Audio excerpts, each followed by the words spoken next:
Hello everyone, this is part 44 of What If Naruto Had a Hug That Changed Everything, and I hope you guys enjoy this video and to like, to subscribe, to share, and check out the playlist. To see more, comment down below. Now let's start the intro.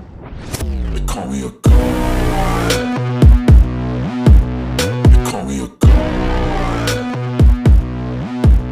They call me a god. Join my membership, the perks are great. It's in the description. Be sure to like and subscribe, it gives me more motivation. Enjoy. The others weren't ignorant to that piece of info, but were still lost as to what GG meant. As much as Sakura wanted to rant further, she feared that it would only compromise Naruto's secret to the others. The only other genin who knew about it, other than herself, was Sasuke, but he kept quiet about it for Naruto's sake, the same as Sakura. Sensing this, GG smiled at this loyalty and continued. After that day, Kuro pieced his plan together with meticulous accuracy and timing. However, once he set the stage for Naruto's final test, he accidentally, GG struggled to find the right words without compromising too much. He was also weary of Hinata's growing dread. In an instant, both Sakura and Sasuke recalled that horrible day, the day Naruto fell into the clutches of death and the Kyuubi took over. Upon that realization, Sakura easily figured out who was behind it and could feel her heart quibbled with anger, but she remained silent. The other genin remained fully attentive as they awaited the old traveler to finish. Well, let's just say that Naruto was able to get out of that one, with a little help. Hang on a second, Shikamaru spoke up, you said that this thing was hunting for the Sannin, that includes Tsunade. If Naruto and the guy he's with managed to find her, then doesn't that mean Kuro's hot on their trail? GG straightened his glasses again, you really know how to pay attention to the details, don't ya? But no, it wouldn't, he said. Shikamaru raised an eyebrow. Kuro's already found them, he's in AS lock with all three Sannin as we speak, and Naruto's thrown himself in the middle. No. Ino gasped in shock. That thing idiot, Sasuke cursed. Naruto, Sakura whispered with dread. Battlefield high no Kuni. A frenzied Kuro stood upon one knee and one hand and loomed over the downed, severely beaten and bruised Tsunade with his fist rose above. With all of his force and body weight, the merciless devil dropped his fist straight into Tsunade's face, bobbling her head about, before she collapsed completely to the ground, twitching and gagging on her blood. The force of Kuro's assault was actually enough to make him lose his own balance, where he ended up leaning upon Tsunade at an arc as he tried to catch his breath. Wiping sweat off of his brow, the red-haired sadist finally regained his composure after a hardcore session of major punishment. Damn. Now I feel all loose thanks to you and your ridiculous fear of blood, Tsunade-chan. Too bad it cost you, Kuro said before he rose to his feet, but I'm not finished with you yet. You haven't suffered nearly enough for putting me in the goddamn rock. He took Tsunade by the hair and hoisted her to her knees. You'll pay for that one, Toots. You and your little friends too, he threatened. Tsunade groaned loudly at the pain spinning through her body when she was moved in such a way. Kuro held her by her hair in place beneath him and glared flames into her soul. Say, do you wanna know the best part about my thing incarceration, B? Kuro asked with clenched teeth. He received a weak choke as a response.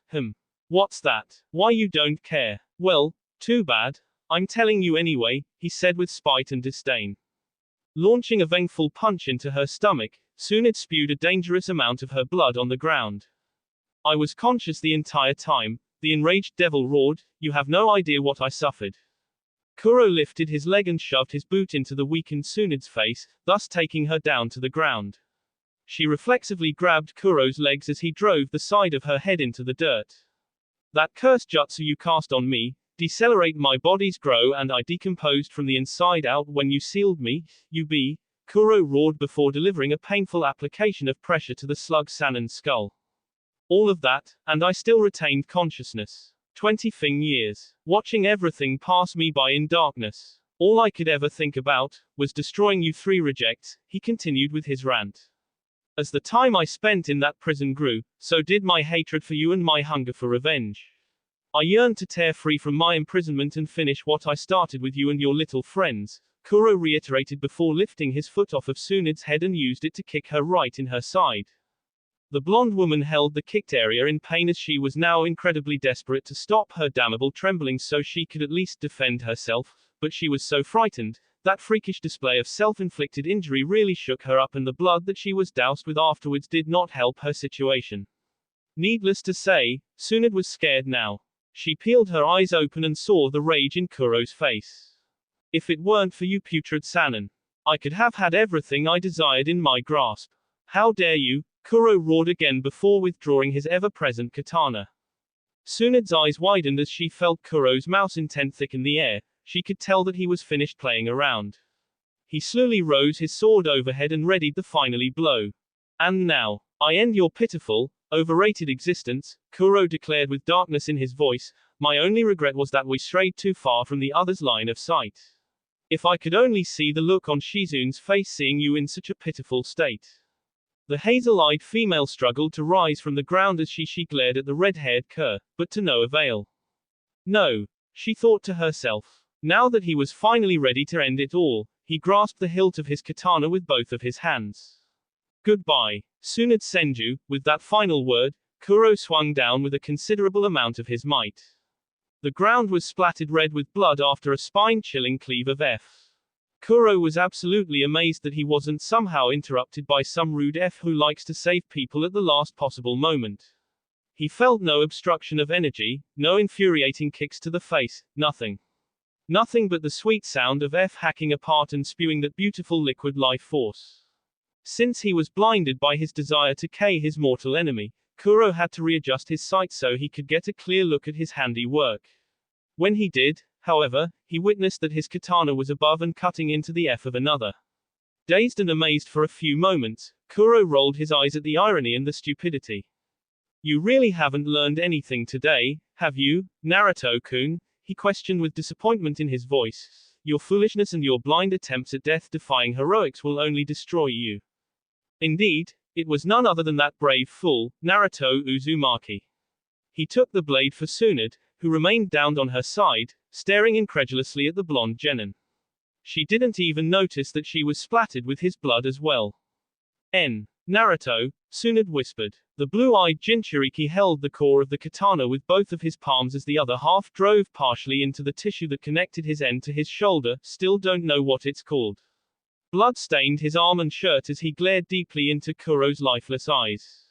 You Fing loser, what are you doing?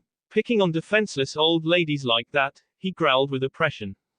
Simply returning an old favor, Naruto-kun, something that doesn't involve you, Kuro said before spinning his blade out of Naruto with unforgiving force. Now stand aside. I really haven't the patience to deal with you at the moment, you young punk. As predicted, the blonde genin stood his ground defiantly as ever. Go F yourself, he insulted. Kuro frowned at the sudden outbursts before backhanding him out of the way. Naruto lied upon the ground, struggling to get up, and also noticed that his wound wasn't healing right away. Ugh. Gra. God damn it, Kyubi, Naruto cursed in pain, where are you when I need you? After a scoff, Kuro refocused his attention on Tsunade, who frowned at him deeply. Terribly sorry about that, Tsunade-chan. Now where were we? Yes, Kuro said before lifting his sword back overhead, your impending demise. Kage Bushin no Jutsu. Stopping at hearing that voice call that jutsu, Kuro sighed as he closed his eyes in exasperation. He turned to his left and saw 6 wounded Naruto Kage Bushin facing him. He looked down at Tsunade, then to Naruto and his clones, and back at Suede again. With a shrug of apparent indifference, Kuro completely turned to Naruto's direction. Well, Tsunade-chan, I've waited for 20 years, so I suppose I could wait a few moments longer, the demented madman stated. At that, the still trembling Tsunade glared at Kuro. You. What are you gonna do? She demanded.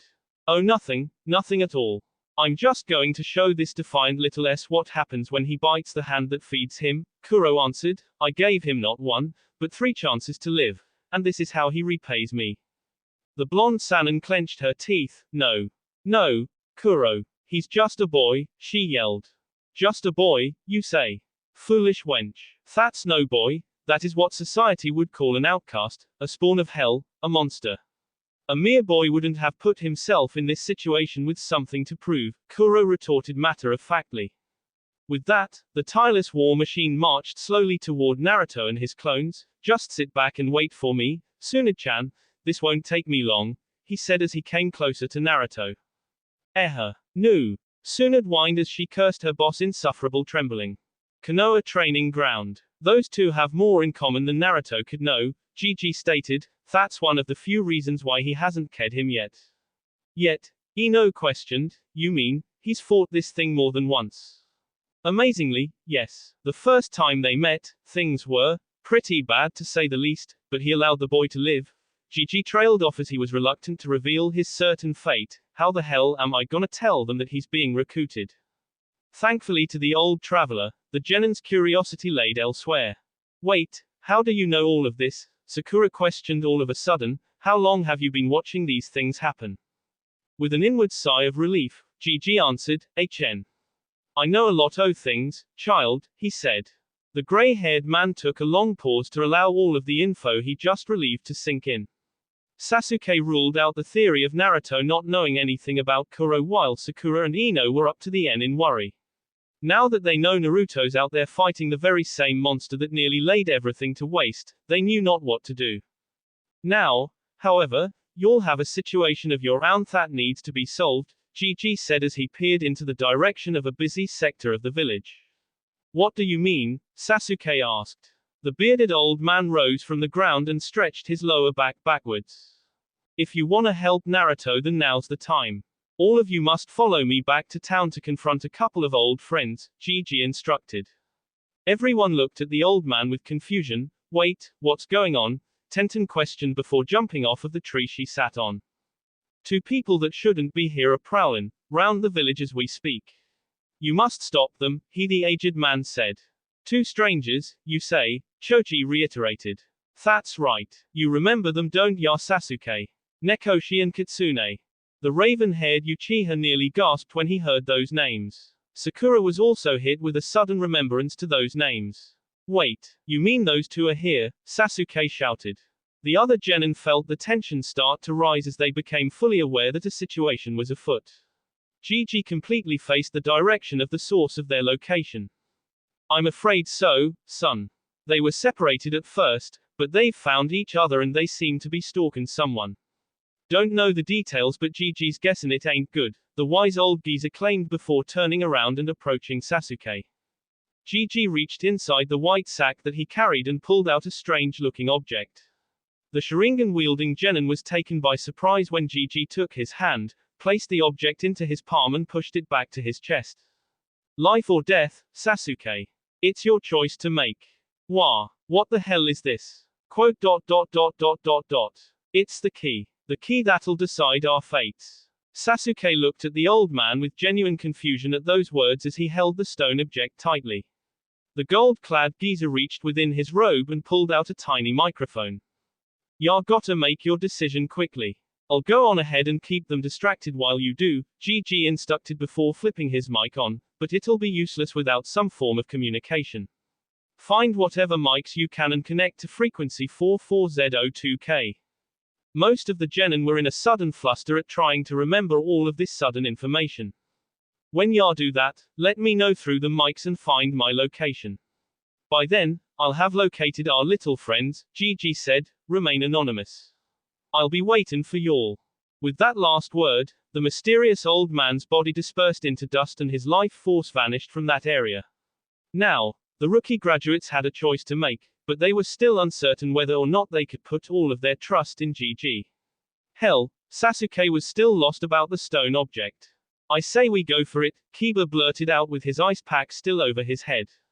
Why should we? We don't know anything about this guy. For all we know, he could be leading us into a trap, Neji interjected. Haven't you found it strange that he knew exactly where to find us and when, in order to tell us that information? Of course. I considered all of that from the first moment I laid eyes on him, Kiba answered with a twinge of pain from his headache, and he may be a freaking douchebag for hitting me over the dome pes, but I trust him. I agree with Kiba, Shikamaru said as he stood from the ground. He let us know that Naruto is still alive. I'm guessing that the guy can't be that bad. I don't know, Tenten said, conflicted. Remember, the village is still low on strength, and we don't know if the guy is a spy or anything of that nature for our enemy nations. We don't even know whether or not he's working with the two strangers he mentioned. If we're not careful, we could be walking right into our deaths, Neji concurred.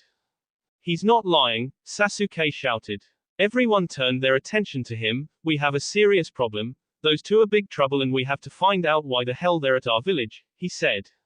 Suddenly, everyone recalled what Gigi had said, indicating that Sasuke had met them before. But just to be certain, Sasuke explained himself. I left to find Naruto a week ago when we both met them.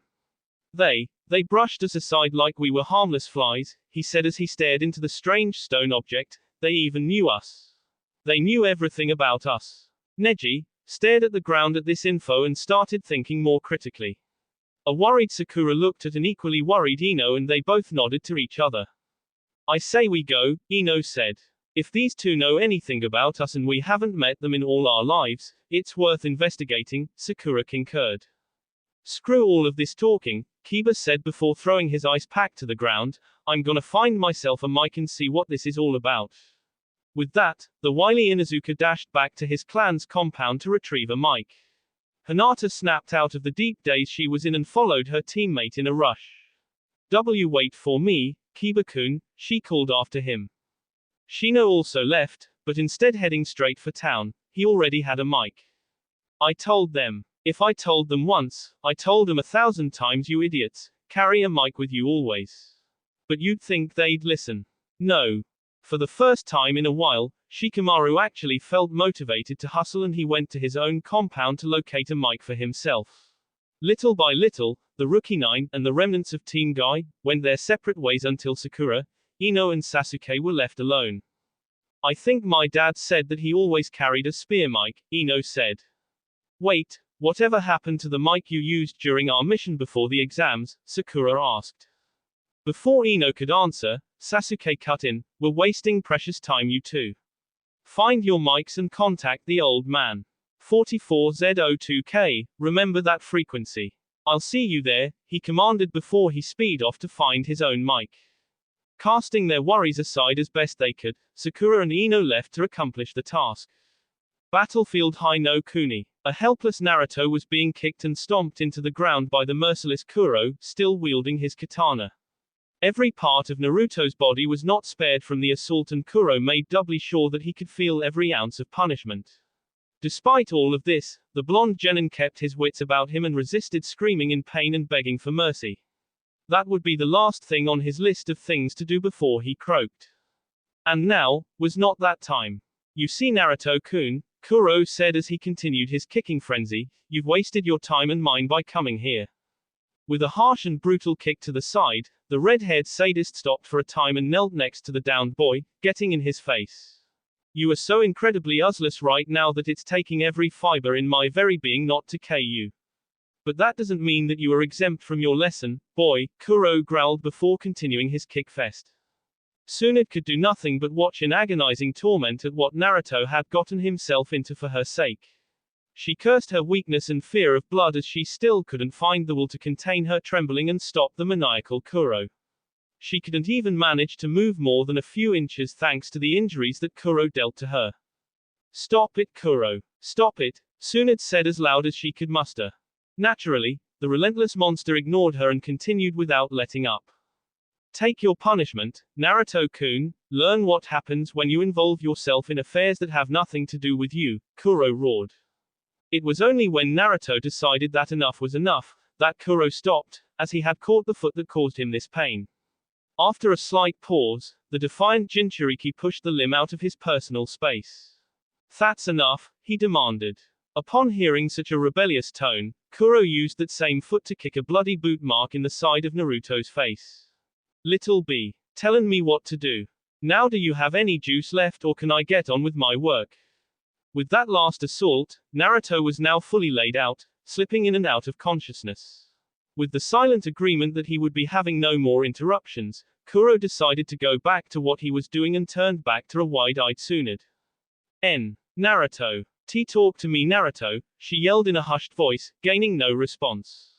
She was suddenly overshadowed by her sworn enemy. She looked up and glared hopelessly at the person who cast it. Glad to see that you haven't decided to crawl away, Tsunade-chan, the black-hearted fiend said before lifting his sword overhead yet again. Now perhaps I can gut you like a fish in peace. Tsunade regained only enough strength to fully brace for impact as she was finally able to at least use her arms for arc support. She was starting to get restless in her attempts to stop her trembling. Feeling his victory in his grasp already, Kuro was once again ready to initiate the final blow, and land it for once. However, as though fate was starting to play games with him, he felt a weak yet firm grip upon his ankle. His face made one major twitch when he felt that. He shut his eyes tightly, hoping to God that it wasn't Naruto, but lo and behold. The bluest and weak blonde held Kuro's ankle with all of the effort he could muster in his weakened state. Hey, I said, that's enough, Naruto huffed in his exhausted state. Kuro pinched the bridge of his nose and lowered his katana. Why is still persisting, child? You know you can't make a difference. It doesn't make sense for you to keep up this useless effort and out here in the middle of nowhere when I have no interest in King Yu, he said. It doesn't matter. I made a promise, and I'll see it through, to the end, Naruto huffed again. Oh what? That empty promise of you destroying me. You stupid idiot, Kuro insulted, so many have tried. And they all failed. I've faced those who were considered to be the among greatest warriors on this earth since before any of you derelicts were even conceived, and they all fell before me. I've endured countless dismemberments, impalements, and even inner liquefaction. Now tell me, does a weakling, pathetic genin like you actually have the power to destroy something that cannot destroyed? The power to succeed where entire armies have fallied. Naruto was now at a loss for words at what he was hearing, and in that moment he wanted to know more and more, what the F Kuro was. Kuro smiled at the silence. I thought as much. You lack any real power, Naruto-kun. You lack the power to even lay a dent in me, he said before snatching the collar area of the blonde's black muscle shirt and lifting him off the ground.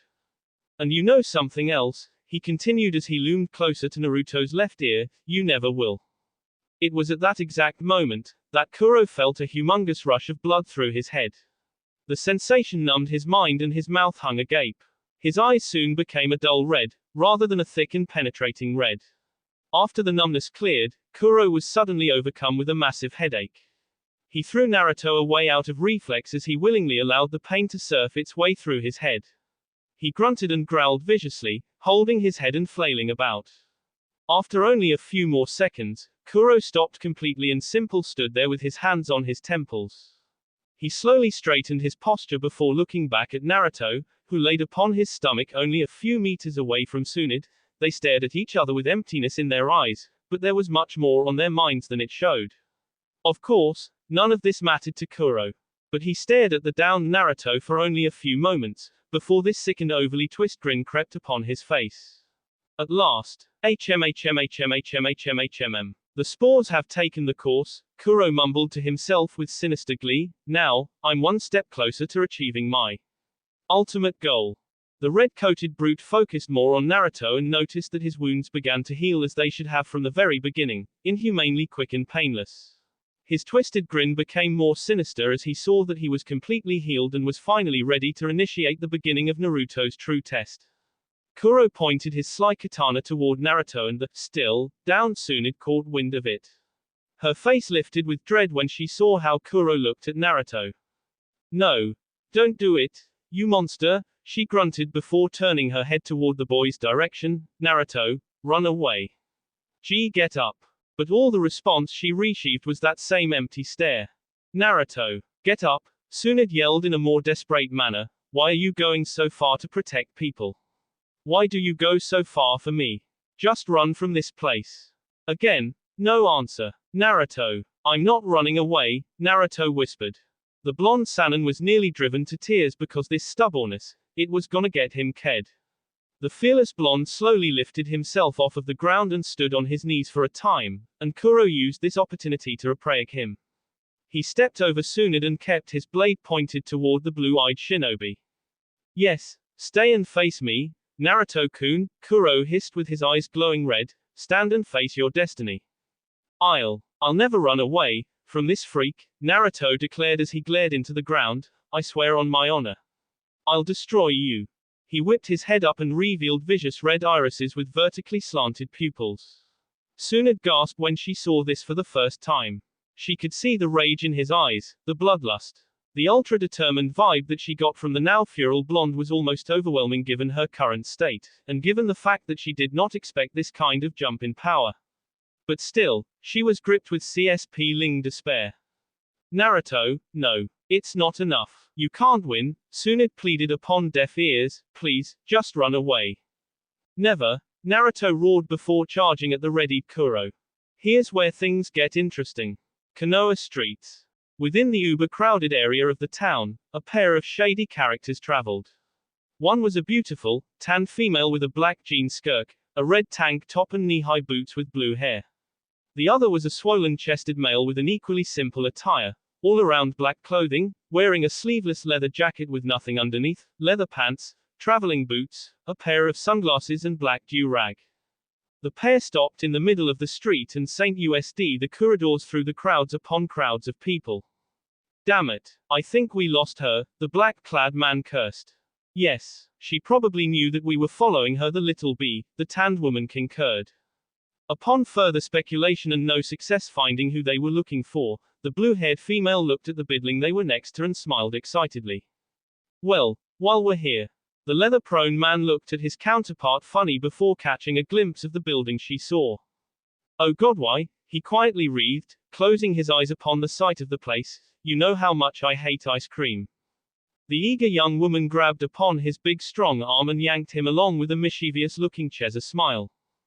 That's why you're taking me inside and paying for it, she commanded in a sweet and energetic tone.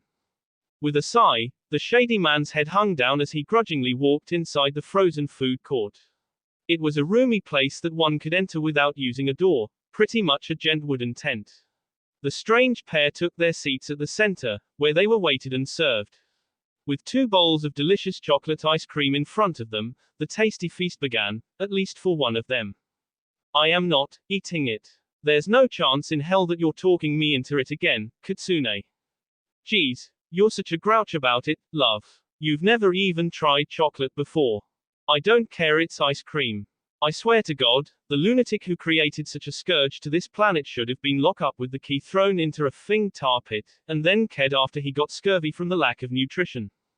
Ignoring her partners, who, by now, you had to have realized was Nekoshi, rants, Kitsune blissfully enjoyed her frozen treat, and the fact that she was simply there with him. However, her enjoyably sweet feast soon turned sour when she saw someone else take the seat across their table. Kitsune became still, and Nekoshi pushed up his sunglasses. With a smile, a certain old man who joined them engaged in conversation. How long has it been, you two? The old man asked out of the blue. Not long enough, yar old buzzard, Nekoshi answered. What the hell are you doing here? We have no business with you, GG. Get lost, Kitsune added. Hey, I give you young punks time to grow up and you still talk to elders like that. This generation is truly lost, GG retorted, and as far as business goes, you'll better have some pretty damn good explanations as to why you're both here. Like we said, it's of no business of yours, old man, the irritated Nekoshi insisted. Stop sticking your ancient stone hinge of a nose where it doesn't belong. The gold-clad geezer adjusted himself in his seat. I hate to burst y'all's bubble, but given the circumstances, GG's gonna have to say that your business is my business, he insisted right back. Knowing that GG wasn't going to let them go without some serious problems, the 2 students of Kuro reluctantly invited him to stay at their table. What do you want with us? Kitsune asked out of curiosity. GG kept his hands under the table as he discreetly adjusted the settings for the concealed microphone within his comfy robe. A little of your time would be nice. All ya gotta do is sit here and talk to me, the aged traveler said. There are some things that I'd like to figure out. Outside of the building were the 10 genin, positioned in various spots around it. The only one who was actually positioned inside the bidling was Sakura, who was smart enough to wear her mic on the left ear, where it was concealed by her pink hair. She also sat at the corner facing away from the trio. That will be all for this video. Be sure to like, subscribe, share, and comment down below for more videos. Goodbye.